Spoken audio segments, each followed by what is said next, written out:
Hello everyone, and welcome to today's Crush the MCAT lesson on Mendelian genetics and Punnett squares.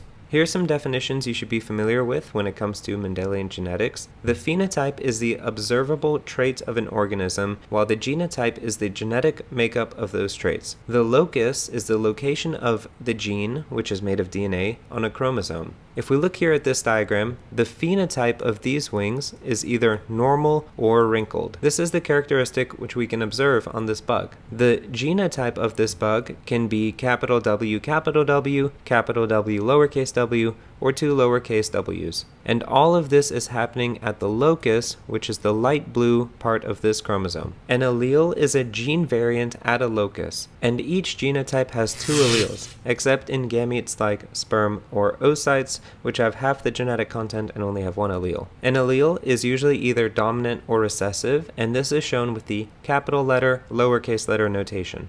If a gene has multiple alleles, that means there's greater than two possibilities. For example, blood type can be A type, B type, or neither. Putting all of these vocab terms together, you should be familiar with this sentence saying, alleles are gene variants at a specific locus that combine to form a genotype, which determines the phenotype.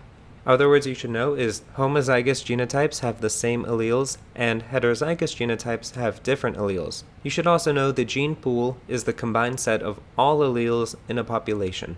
Dominant alleles are expressed when at least one copy of the allele is present. Recessive alleles are only expressed with both copies present. Complete dominance is when a dominant allele is fully expressed over a recessive allele. Codominance is when both alleles are fully expressed in a heterozygote. And incomplete dominance is when a heterozygous genotype makes a new intermediate phenotype. Looking at these flowers here, we can see that these flowers can either be bright white or a soft blue. If we combine the bright white and the soft blue flowers together, we get flowers which are both bright white and soft blue. Because of that, we know that the white and the blue colors in this flower here are co-dominant because both alleles are fully expressed when you combine them in a heterozygote. If this were to be complete dominance, you would see that the flowers would either be fully white or fully blue. And if this were to be incomplete dominance, we would see that these heterozygous flowers would make a new light blue color. Hybridization occurs when two species mate to produce offspring or hybrids. A common example of this is mules, which are hybrids of horses and donkeys. Viability describes the ability of an organism to grow and develop until reproductive age. Hybrids may or may not be viable, and viable hybrids may or may not be fertile. Mules are viable because they can grow until a reproductive age, but mules are sterile and they're unable to make more mules. Therefore, mules are an example of a viable hybrid which is not fertile. Wild-type phenotypes are the typical forms of phenotypes found in nature. This is relevant when it comes to genetic experimentation in animal models. A given genotype does not always produce the same phenotype. Penetrance describes whether a trait appears given a certain genotype, and penetrance is all or none, meaning the trait either appears or does not appear given a certain genotype, and you measure penetrance as a percent in a population. With a high penetrance, most organisms with that genotype will show that phenotype, and with a low penetrance, many organisms with the genotype will not end up showing that phenotype. So if we look at this image here, we can see that if you have any green, then the gene is penetrant. And if you have no green at all, there's no penetrance. We can see 100% penetrance in the top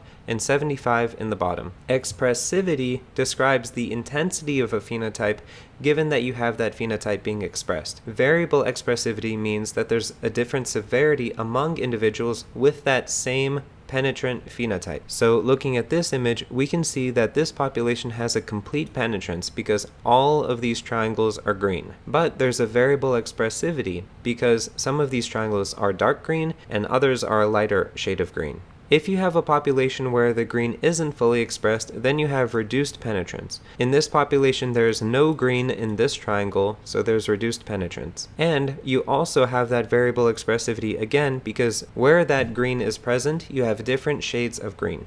Punnett squares are diagrams used to predict genotypes and phenotypes. There's two major Punnett squares you should know, a monohybrid cross, which is a 2x2 square, and a dihybrid cross, which is a 4x4 square. I have these numbers here to remind you of the patterns you will see if you cross two heterozygotes.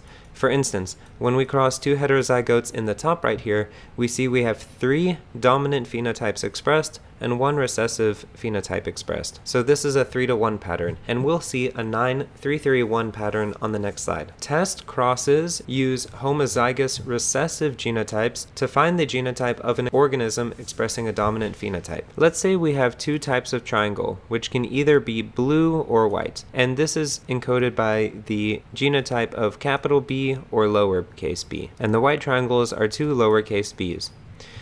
If we have a blue triangle, we know it's expressing the dominant phenotype, but we don't know if its genotype is dominant homozygous or dominant heterozygous. To confirm its genotype, we need to do a test cross with a homozygous recessive white triangle. Making a Punnett square with an unknown dominant genotype and a homozygous recessive genotype, we know that there will always be at least 2 blue triangle heterozygotes from this column. For this column, if this unknown allele was lowercase b, we would make 2 white triangles, which would confirm our blue triangle genotype as a heterozygote. However, if 2 more blue triangles were made, this would confirm our blue triangle as having a homozygous dominant genotype. So if after a test cross, every phenotype is expressing the dominant phenotype, then you know that the genotype was homozygous dominant. If half are expressing the recessive phenotype, then you know that it was heterozygous dominant.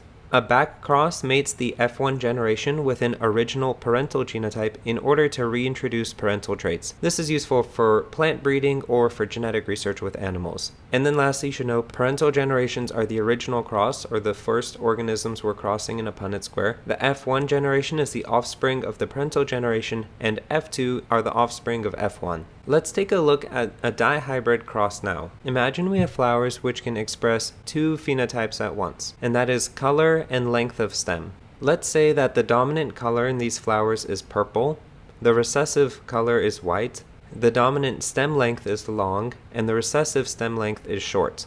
With this, we can get 4 different phenotypes of flowers. We can have a purple flower with a long stem, we can have a purple flower with a short stem, a white flower with a long stem, or a white flower with a short stem.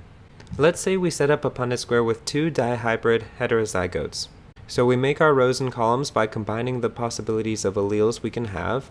We can have capital P with capital L, or capital P with lower l, and then we repeat that process with the rest of them. Now let's fill in this dihybrid cross and see what genotypes and phenotypes we end up getting. Starting first with the double dominant phenotype, which is a purple flower with a long stem. We'll look for cells which have both the dominant P and the dominant L in them, and we'll count them. All in all, we had 9 cells which had both the uppercase P and the uppercase L in them, which means from our dihybrid cross, we have 9 purple flowers with long stems. Next, we'll count how many flowers we have which have the dominant color but the recessive stem length, and we had 3 of those.